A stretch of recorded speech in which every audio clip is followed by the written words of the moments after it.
Chess உலகக்கோப்பை போட்டியில் இந்தியாவைச் சேர்ந்த பிரக்ஞானந்தா வெள்ளி பதக்கத்தை வென்று அடுத்த நகர்வான உலக சாம்பியன்ஷிப் போட்டிக்கு தேர்வாகியிருக்கிறார். செஸ் விளையாட்டில் உலக அளவில் அறியப்படும் நார்வே நாட்டு வீரர் மேக்னஸ் கார்ல்சனுடன் கடினமாக போராடி 2ஆம் இடத்தை பெற்றிருக்கிறார் பிரக்ஞானந்தா. இந்த சாதனை தனிப்பட்ட ஒரு நபரின் வெற்றியாக பார்க்காமல் இந்தியாவின் வெற்றியாக கொண்டாடப்படுவதற்கு காரணம் இருக்கிறது.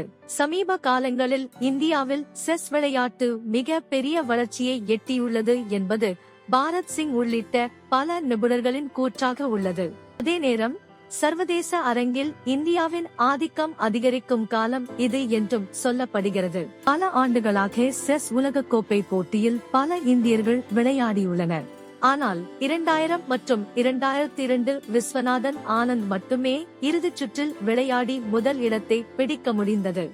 அதன் பின்னர் கடந்த 20 ஆண்டுகளில் இறுதிச் சுற்றுக்கு இந்தியர்கள் யாரும் செல்லவில்லை.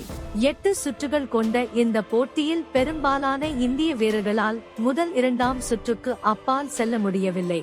ஆனால் இந்த ஆண்டு உலக கோப்பையின் காலிறுதி போட்டியில் 8 நபர்கள் தேர்வானார்கள். அதில் 4 இந்தியர்கள் இருந்தனர். அதாவது இறுதி 8 வீரர்களில் பாதி பேர் ஒரு நாட்டைச் சேர்ந்தவர்கள். சீனா, ரஷ்யா அல்லது போலந்து மற்றும் இங்கிலாந்தில் இருந்து ஒரு வீரர் கூட இல்லை. அதனால் இந்த போட்டியில் இந்தியாவின் ஆதிக்கம் இருப்பதை நம்மால் உணர முடிந்தது.